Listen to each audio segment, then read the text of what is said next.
আসসালামু আলাইকুম। আশা করি সবাই ভালো আছেন এবং সুস্থ আছেন। খাদ্যের পরীক্ষা চলমান রয়েছে, আপনারা জানেন 26 তারিখে আছে তৃতীয় ধাপের পরীক্ষা চলবে। তো চতুর্থ ধাপের পরীক্ষা নিয়ে কথা বলবো। ভালো লাগলে চ্যানেলটি সাবস্ক্রাইব করে যাবেন, আমাদের ফেসবুক পেজ গ্রুপে যুক্ত থাকবেন। আমার পার্সোনাল ফেসবুক আইডিও এই ভিডিও ডেসক্রিপশন বক্সে আছে, চাইলে জয়েন হয়ে যেতে পারেন। মূল কথায় আসি, সেটা হচ্ছে খাদ্যের পরীক্ষা মানে অন্যতম একটা প্রধান পদ বলা যায়। অন্যতম বলতে দুটো পদকেই তো বলা যায় একদম মেইন, উপখাদ্য পরিদর্শক আর একটা হচ্ছে সহকারী উপখাদ্য পরিদর্শক। আমার ধারণা এই সহকারীতেই সব থেকে বেশি মানুষ আপনারা আবেদন করেছেন।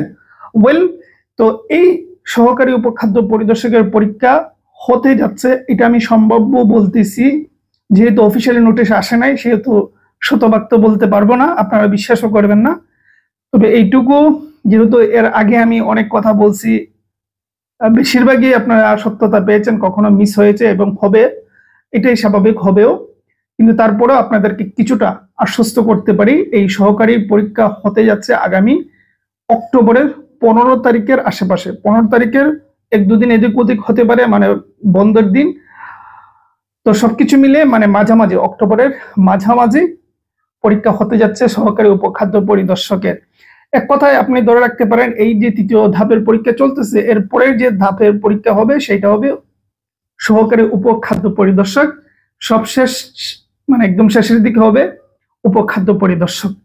সুতরাং যারা এই সহকারীতে আবেদন করেছেন তারা একটু নড়েচড়ে বসেন, তাহলে আপনার হাতে রয়েছে আজকে 22 তারিখ, মেবি আজকে এদিকে ধরুন 7-8 দিন আছে, আর ওদিকে যদি 15 তারিখও ধরি, এটার আশেপাশে হবে, যোগ বিয়োগ হবে হয়তো, তাহলে এরকম 25 দিন ধরেন, অ্যারাউন্ড 25 দিন আপনার কাছে আছে।